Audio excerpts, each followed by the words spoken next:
ગોરા કુંભારનો અદ્ભુત પ્રસંગ તો આપણે સાંભળીએ.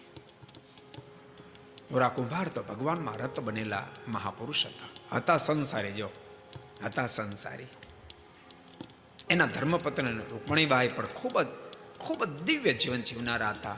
બંને પતિ પત્ની ખૂબ પ્રભુમાં પ્રેમ અને શ્રદ્ધા ધરાવનારા હતા.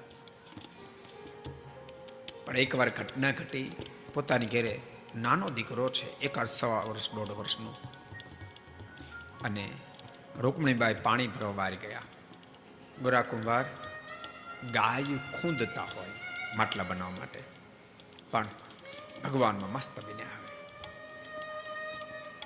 પંઢરપુરવાસી વિઠ્ઠલનાથના ઉપાસક હોય. વિઠ્ઠલ વિઠ્ઠલ વિઠ્ઠલા હરિઓમ વિઠ્ઠલ. બેકડી ગાઈ નાખશું, બેકડી ગાઈશું. વિઠ્ઠલ વિઠ્ઠલ વિઠ્ઠલા હરિ ઓમ વિઠ્ઠલા, વિઠ્ઠલ વિઠ્ઠલ વિઠ્ઠલા હરિ ઓમ વિઠ્ઠલા, વિઠ્ઠલ વિઠ્ઠલ વિઠ્ઠલા હરિ ઓમ વિઠ્ઠલા, વિઠ્ઠલ વિઠ્ઠલ વિઠ્ઠલા હરિ ઓમ વિઠ્ઠલા. કોણે કોણે દીઠેલા હરિ ઓમ વિઠ્ઠલા, કોણે કોણે દીઠેલા હરિ ઓમ વિઠ્ઠલા, હે કોણે કોણે દીઠેલા હરિ ઓમ વિઠ્ઠલા, કોણે કોણે દીઠેલા હરિ ઓમ વિઠ્ઠલા, હે વિઠ્ઠલ વિઠ્ઠલ વિઠ્ઠલા હરિ ઓમ વિઠ્ઠલા, વિઠ્ઠલ વિઠ્ઠલ વિઠ્ઠલા હરિ ઓમ વિઠ્ઠલા, વિઠ્ઠલ વિઠ્ઠલ વિઠ્ઠલા હરિ ઓમ વિઠ્ઠલા, વિઠ્ઠલ વિઠ્ઠલ વિઠ્ઠલા હરિ ઓમ. ભગવાનના ભજનમાં ગોરા કુંભાર રત થઈ ગયા છે. મસ્ત બનીને ગાડી ખૂંદી રહ્યા છે. એ નાનો દીકરો 1.25 વર્ષનો હતો. બાપા બાપા કરતો નજીક ગયો, પણ ગોરા કુંભાર તો ભગવાન સુમાં રત હતા. પોતાના પિતાશ્રીની પાસ જવા માટે ગાડીની અંદર બાળકે પ્રવેશ કર્યો. ગોરા કુંભારને તો ખબર પણ નથી. એ પરમાત્મામાં રત એટલા બધા બન્યા છે. અનુસંધાન ચૂકાયું. પોતાના પુત્રને પોતાના પગ તળે કચરી નાખ્યો છે. પોતે તો એમાં મસ્ત હતા. રૂકમણીબાઈ પાણી ભરીને ઘેરે આવી. પોતાના દીકરાને ન જોયો. દીકરાને શોધતા શોધતા ગોરા કુંભાર જ્યાં ગારી ખૂંદતા ત્યાં પહોંચ્યા હતા. તો ચારે બાજુ લોહીવાળું ગાર્યું જોયું. અંદર દ્રષ્ટિ કરી તો દીકરો તો ખૂંદાઈ ગયો હતો. બહુ મારી ચીસ નાખી. ચીસ સાંભળતા ગોરા કુંભાર જાગૃત થયા છે. આ તમે શું કર્યું? દીકરાને તમે ગારિયામાં ખોદી નાખ્યો. ગોરા કુંભારના હૃદયમાં જરાક દુઃખ થયું, પણ બીજી ક્ષણે નક્કી કર્યું કે મારા ઠાકોરે મારી પાસે આવું કરાવવું છે તો કરાવ્યું છે. મેં જાણી બૂજીને ક્યાં કર્યું છે? ઠાકોર તારી આવી મરજી હતી અને મને તે નિમિત્ત બનાવ્યો. મારા દીકરાના મૃત્યુ માટે તે મને નિમિત્ત બનાવ્યો. ભલે તને ઠીક પડ્યું, બરાબર છે. ફરીને તો પરમાત્માના ભજન મસ્ત બન્યા છે. આ વાતને 2-4 મહિના વ્યતીત થઈ ગયા છે. રૂકમણીબાઈને થોડી ધીરજ પ્રાપ્ત થઈ. એટલા માટે ગોરા કુંભારે કહ્યું આપણે પંઢરપુર દર્શન કરતા આવીએ. અને પંઢરપુર દર્શન કરવા માટે આવ્યા છે.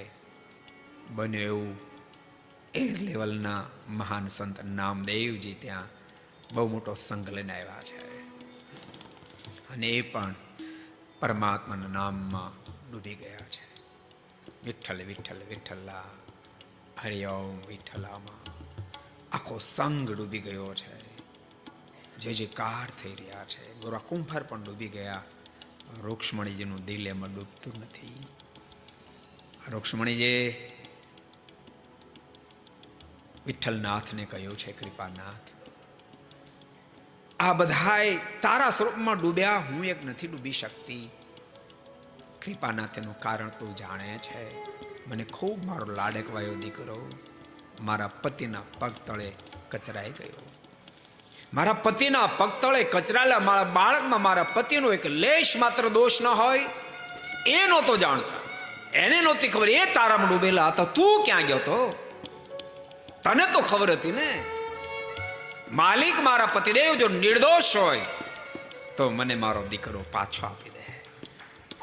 અને આટલા શબ્દ સાંભળતાની સાથે વિઠ્ઠલનાથજી જાણે કૃપા કરી એ નાનો એવો 2-2.5 વર્ષનો દીકરો દોડતો દોડતો માં કરતો આવ્યો છે. રૂકમણીબાઈને ભેટી પડ્યો છે. એમ ભક્તો ઇતિહાસે નોંધ લીધી, ફરીવાર મૃત્યુ પામેલો બાળક જીવંત બન્યો છે. આ ભારત દેશની સંસ્કૃતિ છે. બહુ સાચું કહો, ભગવાનના ભક્તો ગમે તેટલી ઊંચાઈને તમે પ્રાપ્ત કરો તેમ છતાં આ શ્રદ્ધાને ક્યાં ઠેસ લાગે એવું જિંદગીમાં થવાની દેશો. આ શ્રદ્ધાને ઠેસ ન લાગે ને તો દુનિયાની ઊંચાઈ ભક્તો પરમાત્મા પ્રત્યેની શ્રદ્ધા અને ભરોસા પર આપણને ઠેસ લગાડી દે. ઠેસની ક્યાં વાત કરો, ધક્કો મારી દે, આપણને ધક્કો મારી દે. ભગવાનના મંદિરની બાજુમાં નીકળે ને તો આપણને 2 હાથ જોડીને વંદન કરવાનું મન ન થાય. એટલો બધો આપણને ધક્કો મારી દે દુનિયાની ઊંચાઈ. પણ જિંદગીમાં ક્યારેય ફિલ્ડ તો બધાના અલગ અલગ જ હોય. અને એક ફિલ્ડમાં તો કેવી રીતે દુનિયા ચાલે કહો? કેવી રીતે ચાલે? ડિપાર્ટમેન્ટ સ્ટોલ હોય તો બધાને સાનુકૂળતા રહે.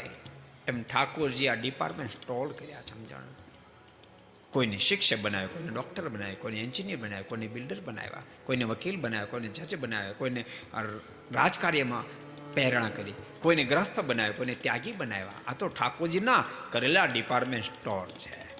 પણ તેમ છતાં આપણી શ્રદ્ધા પરમાત્મા પ્રત્યે ક્યારેય ઓગણીફીસ ન થવી જોઈએ. પરમાત્મા તત્વ પરમાત્મા છે. को पसंद आया हो तो लाइक करें और शेयर करना मत भूलिए. सब्सक्राइब करें सरदार कथा चैनल को और बेल आइकॉन पर क्लिक करना मत भूलिए लेटेस्ट वीडियो सबसे पहले पाने के लिए.